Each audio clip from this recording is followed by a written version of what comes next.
మేము ఈ కాలేజీని 1997-98 సంవత్సరం నుంచి ఇక్కడ నడుపుతా ఉన్నాము. అప్పటి నుంచి కూడా మా కళాశాలలో చదివిన విద్యార్థులు కానీ వాళ్ళ యొక్క విజయాలు కానీ చాలా అద్భుతంగా వచ్చేటివి. ఈ వెంకటగిరిలో నా దగ్గర చదివిన పిల్లలు సుమారుగా 170% మంది చాలా వివిధ రకాలైనటువంటి జాబ్స్లో సెటిల్ అయ్యారు. ఈ మధ్య కూడా వచ్చినటువంటి రిజల్ట్స్లో నీట్లో కానివ్వండి, ఎంసెట్లో కానివ్వండి మంచి ర్యాంకులు సాధించి వివిధ కాలేజీల్లో చదువుతున్నారు. ముఖ్యంగా నీట్లో సెలెక్ట్ అయిన పిల్లలు, ఒక అమ్మాయి ఎంబీబీఎస్ అపోలో మెడికల్ కాలేజీలో చదువుతూ ఒక అమ్మాయి శాంతారాం మెడికల్ కాలేజీలో చదువుతూ ఉంది, ఒక అమ్మాయి వెటర్నరీ సైన్స్కి సెలెక్ట్ అయ్యి ఆ అమ్మాయి ప్రొద్దుటూరు వెటర్నరీ కాలేజీలో.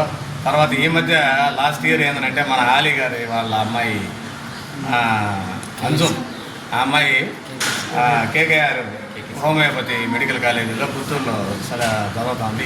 ఇది ఒక్కటే కాదు, ఈ కళాశాల నుంచి చదివిన చాలామంది విద్యార్థులు వాళ్ళ జీవితాల్లో పూర్తిగా స్థిరపడి ఎన్నో ప్రముఖమైనటువంటి జాబ్స్లో కూడా స్థిరపడ్డారని మూలంగా తెలియజేస్తూ, ప్రజలు కూడా కేవలం మేము ఏదో కాలేజీలో చేరామనేది లేకుండా మనకు క్రమశిక్షణ, అంకిత భావము, తర్వాత మన యొక్క భవిష్యత్తును గురించి ఆలోచించేటువంటి కాలేజీల్లో వాళ్ళ పిల్లల్ని కానీ చేర్పించే పని అయితే ఖచ్చితంగా వాళ్ళు మంచి ఫలితాలు సాధిస్తారని ఈ సందర్భంగా చెప్తూ, లాస్ట్ ఇయర్ నుంచి కూడా మేమేం చేసామనంటే ఈ విద్యార్థులకు అంటే గర్ల్స్ స్టూడెంట్స్కి సపరేట్గా ఒక బిల్డింగ్ కట్టి అక్కడ క్యాంపస్ స్టార్ట్ చేశాము. కాబట్టి ఆడపిల్లలు కూడా మా కాలేజీలో చేరితే వాళ్ళ యొక్క భద్రతకు కానీ ఇతర విషయాలకు కానీ చాలా బాగుంటుంది. కాబట్టి ప్రజలు ఈ సందర్భంగా మీరందరూ గుర్తు తెచ్చుకోవాల్సింది ఏంటంటే, తప్పకుండా మా కళాశాలలో మీ పిల్లల్ని చేర్పించి మీ పిల్లల యొక్క భవిష్యత్తుకి బంగారు పాట వేస్తారని ఇంత మూలంగా మేము తెలియజేసుకుంటున్నాం.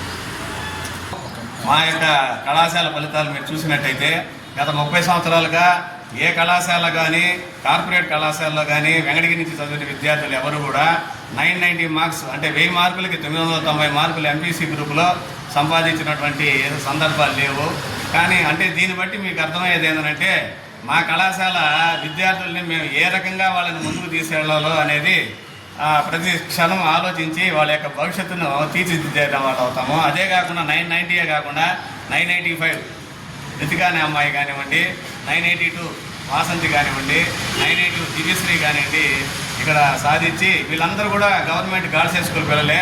మీరు ఆలోచించండి, ఎంతో కార్పొరేట్ కళాశాల ఉన్నా కూడా గవర్నమెంట్ గర్ల్స్ హై స్కూల్ నుంచి వచ్చిన పిల్లలు మా దగ్గర ఇటువంటి రిజల్ట్స్ తేవడం అనేది ఇది కేవలం నా ఒక్కరి యొక్క విజయమే కాదు, మా దగ్గర ఉన్నటువంటి ఉపాధ్యాయులు అదే అధ్యాపకుల యొక్క విజయం అని ఈ సందర్భంగా మీకు తెలియజేస్తూ, తప్పకుండా మీరు ఆలోచించి మీ పిల్లల్ని ఎటువంటి కళాశాలలో చేర్పిస్తే వాళ్ళ భవిష్యత్తుకు బంగారు బాటలు వేసిన వాళ్ళు అవుతారో తల్లిదండ్రులు పూర్తిగా ఆలోచించవలసిందిగా కోరడమైంది. మా నాన్న పేరు కే నారాయణ, మా అమ్మ పేరు కే సుజాత. మేము బంగారుపేటలో ఉంటాము.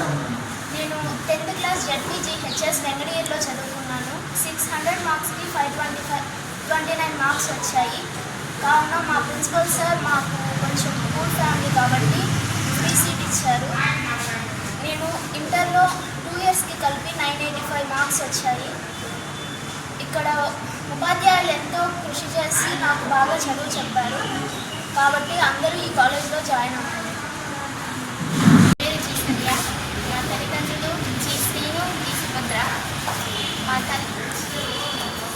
మా నాన్న మగ్గం పని చేస్తున్నారు. నేను 10వ తరగతిలో నేను జెడ్సీ క్లాస్ స్కూల్ ఇక్కడికి వెళ్ళి తిరుపతి జిల్లాలో చదివాను. నాకు 545 మార్కులు వచ్చాయి. నేను ఇంటర్మీడియట్లో సాధించాను. మా ప్రిన్సిపల్ గారు నాకు సీట్ ఇచ్చారు. నేను ఇంటర్మీడియట్ ఫస్ట్ ఇయర్లో 465 మార్కులు తెచ్చుకున్నాను. అదేవిధంగా ఇంటర్మీడియట్ సెకండ్ ఇయర్లో కూడా 465 మార్కులు తెచ్చుకున్నాను. కావున మొత్తం 993 మార్కులు వచ్చాయి.